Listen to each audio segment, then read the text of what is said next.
Okay, so this video is about the effects of alcohol on somebody who is on a spiritual path, maybe somebody who's had awakening experiences, whether it's enlightenment or kundalini or whatever variety of kind of awakening maybe you've had. How does alcohol affect you? Should you drink? Should you never drink? Can you drink a little bit? I mean, I don't know if there is like one catch-all answer for everybody. We're all different, but I mean, there actually kind of is because alcohol is poison to your body, and there's really no reason to consume it. But, you know, maybe you want to just be a normal person. Maybe you want to go out with friends. Everybody's drinking. You have a family cookout. People are drinking. You kind of want to fit in. You want to blend in, right? So maybe you'll just drink for that reason. Or maybe there's like a subtle urge or desire every once in a while for you to drink alcohol, right? And with a lot of these awakening experiences or with people who are on the spiritual path, it is like you are vibrating on a higher level. Like you can feel the blood flowing through your body. Maybe you can just like breathe and relax and get like waves of energy through your body. Not everybody can do that. That's everybody is having their own experience in their mind and body, right? And most people are just kind of have like this stagnant, static energy. And so alcohol and drinking or drugs are like their main way of kind of having some kind of like stimulus in their life or some kind of experience. I think when there is a desire or an urge to drink alcohol, on some level, you need to process something in your brain. There's something that you need to sit with. And if you drink, you're going to be pushing it further away, and you might push it like into your subconscious where it's going to be harder for you to find after you drink. And then you may need some kind of like physical external circumstance to bring it up again, to give you the opportunity to sit with it and process it. But I've found, and this is partially what initiated a kundalini awakening for me that was very intense for about 3 weeks, which I will talk about in later videos. If you have an urge or desire to drink, and instead you just sit and do nothing, your body is going to start processing whatever that was. And people, maybe, if you're somebody who likes to drink a lot or something, people will say, like, oh, go do something else, go for a walk, go for a run, like just distract yourself, come up with something else to do. I haven't found that's as effective as just sit and do nothing, because your body is going to start to unpack and unravel whatever was there to give you the desire and the urge to drink in the first place. It's like if you try to distract yourself with some activity, it's almost like the same thing as drinking. So much of this stuff on the spiritual path happens when you are just still, when you don't do anything, when you kind of give up or surrender or are like, whatever. Like that's how Buddha got enlightened. Like he gave up and sat under that tree because he was tired of trying so hard, and then all of a sudden he started to have realizations and experience enlightenment and all that cool stuff. And I think this is something you can do all the time, even in like the microcosm of little things in life. And sometimes when you're on a spiritual path, you feel like, oh, I should really be like doing more externally and accomplishing more things, but I've been so focused on this like inner work that no one really recognizes or appreciates or doesn't like, give me validation in certain ways. I need to be doing more, but it's like, it really is.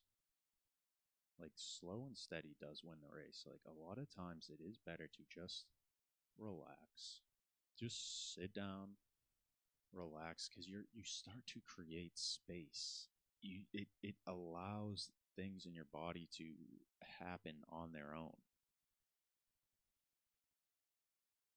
And that's just something I found, because I've had, and I know like if you have had experiences, awakening experiences of whatever kind, it is like you are vibrating at a higher level. I mean, everything's vibration. Most people just are kind of have like static and stagnant energy, and then alcohol or drugs are their kind of preferred form of stimulus to break out of the monotony of everyday experience. But people who are on a spiritual journey or path, you may be able to just sit down and breathe in a certain way or relax and then start to get waves of energy through your body. This is not a common experience. A lot of people, most people cannot do that. They can't experience that. When they hear that people can experience that, they assume that they're like lying or making it up or crazy, which is fine. But if you're someone who can do that, it's very rare and powerful, and it's like a superpower in a way.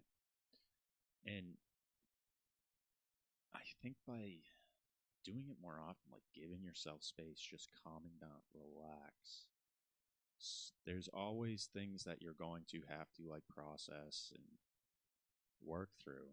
And so many people in life in modern society, it's just like go, go, go, go, go.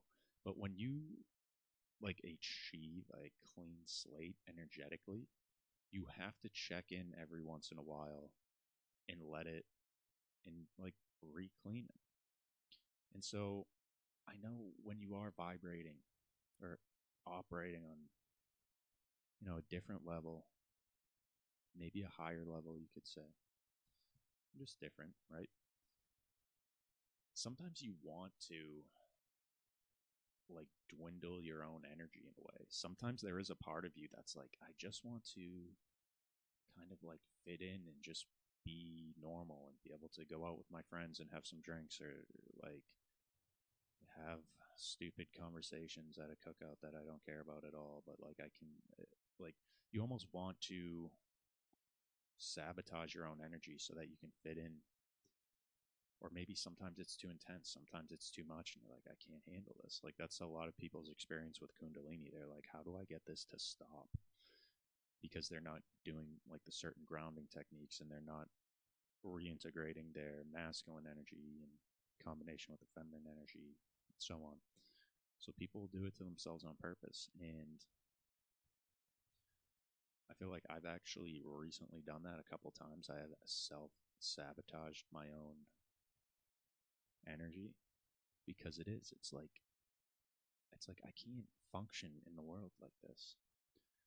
But then you do it and it's like, okay, I wish I didn't do that. But I also feel like there's a mental hangover with drinking, like what I've been describing, where it's like maybe you know didn't drink that much, you feel fine, like you ate food, drank water, but it's like you have to reprocess whatever was the reason for why you decided to drink alcohol.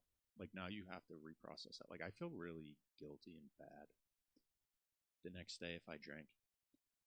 And that's mixed in with like the spiritual awareness of understanding I'm not actually even really making choices, and I'm just kind of the silent observer of this existence. So, the mind likes to, you get lost in the mind. That makes sense. What I just said didn't make any sense, but it does make sense to like people who know what I'm talking about. And so it's like, damn, like once you learn how to just like be present and be awareness and just kind of, you're just going with the flow of life, like things are just happening. Things become effortless. Even if you still have the job that you don't really want, but you're making progress towards whatever you do, you're aligning. Like these are like ancient practices that are kind of suppressed and hidden, but it's like you align, you step into your path reveals itself as you start to walk it. And alcohol is just one of those things that it traps you in like the mind, in the material world, in just like this, like the matrix existence. And so it's like you can drink once in a while, but you need to, there's really no need to. It's like if you do, it's fine. It's like whatever. But there's no need to. And it's also interesting how after you do have certain experiences or enlightenment experiences, it's like you may revisit old patterns and things that don't really serve you anymore, because now you get to experience them and reprocess them from a new lens, from a different perspective. And I think that is something that's normal and happens, you know, a lot. But just the spiritual path and alcohol, I mean, you could do whatever you want, but it's like, it's not really helping anything. Then you hear stories about, like, Zen masters who would drink alcohol, and it's like Alan Watts died from alcoholism. It's like, that's fine. Because with certain levels of awareness, you can, like, rationalize anything. You can be like, well, it's still of the earth, and I'm here to be of the earth and the physical world, and so why can't I take part in this? Just I'm here for the human experience. It's like, all right, like, yeah, that's fine. You can do that, but this is really just me talking about some of the things I've been thinking about, processing. It's a common question. If you're a spiritual person, if you've had awakening, should you drink alcohol? Can you drink alcohol? Is it going to hurt? Is it going to help? I mean, it's really like some questions we ask, we do already know the answer to. And we're just kind of hoping maybe someone is like, well, part of you will find something that could justify it. It's like, there's no real need, you know, like there's just no need. And it's one of those things where the further, like, the less and less you do it, the more it reinforces itself. It's like eating a good diet. After you're doing it for a while, you start to want to eat healthy because it makes you feel better, you know?